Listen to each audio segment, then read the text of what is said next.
Good evening. My name is Rudy Giuliani, and I'm the former mayor of New York City. In 2013, my city elected a self-described progressive Democrat as mayor. New York City, once described as America's crime capital, had become, by the mid-1990s, America's safest large city. Now today, my city is in shock.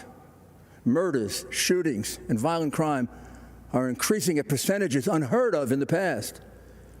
We're seeing the return of rioting and looting. During riots, this Democrat mayor, like others, has often prevented the police from making arrests. And even when arrests are made, liberal, progressive DAs release the rioters so as not to disrupt the rioting. New Yorkers wonder, how did we get overwhelmed by crime so quickly and decline so fast? Don't let Democrats do to America what they have done to New York. Again, the Democrats are urging you to vote for an obviously defective candidate. Biden has changed his principles so often, he no longer has any principles. He's a Trojan horse with Bernie, AOC, Pelosi, Black Lives Matter, and his party's entire left wing, just waiting to execute their pro-criminal, anti-police socialist policies. The whole unprecedented wave of lawlessness began with a truly just cause: the unforgivable police killing of George Floyd in Minneapolis. Peaceful protests began all over the land.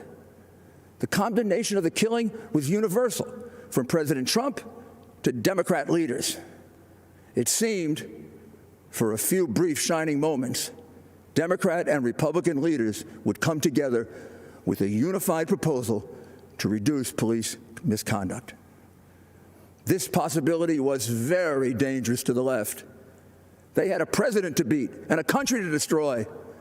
And although an agreement on action against police brutality would be very valuable for the country, it would also make President Trump appear to be an effective leader. They could have none of that. So Black Lives Matter and Antifa sprang into action, and in a flash, they hijacked the peaceful protests into vicious, brutal riots. Soon, protests turned into riots in many other American cities, almost all Democrat. Businesses were burned and crushed, people beaten, shot and killed, police officers routinely assaulted, badly beaten, and occasionally murdered, and the police handcuffed by progressive Democrat mayors from doing anything but observe the crimes and absorb the blows. But the worst of it was the slaughter of innocent young people with their whole lives ahead of them. The murder of 4-year-old LeGrand Talfaro in Kansas City shocked the nation, but not Black Lives Matter or their many Democrat supporters. 17-year-old basketball star Brandon Hendricks was killed in the Bronx just days after graduating high school and on his way to St. John's to play basketball. He passed with only a brief mention. 1-year-old Davil Gardner Jr. was shot and killed in a stroller at a cookout in Brooklyn, and it caused no outrage. For President Trump and for us Republicans, all Black lives matter, and the lives of LeGrand and Brandon and Davil matter to us. All lives matter to us. These continuous riots in Democratic cities gives you a good view of the future under Biden.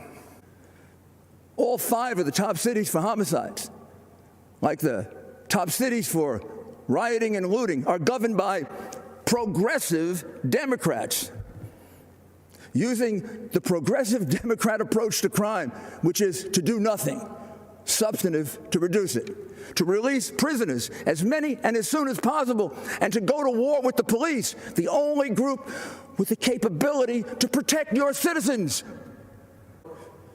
It is clear that a vote for Biden and the Democrats creates the risk that you will bring this lawlessness to your city, to your town, to your suburb. There is no question that this awesome job of restoring safety for our people cannot be done from your basement, Joe. There's also no question that President Trump will fight with all his strength to preserve the American system of government and our way of life. In critical times in our history, America has always been blessed with the right person to handle the crisis.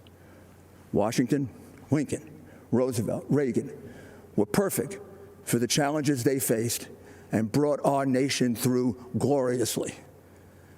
President Trump, with his boundless love of our country and all our people, his disciplined work ethic, his exceptional ability to inspire, and his deep understanding of our system of government and the strength of American values is the man we can trust to preserve and even improve our way of life. Mr. President, make our nation safe again.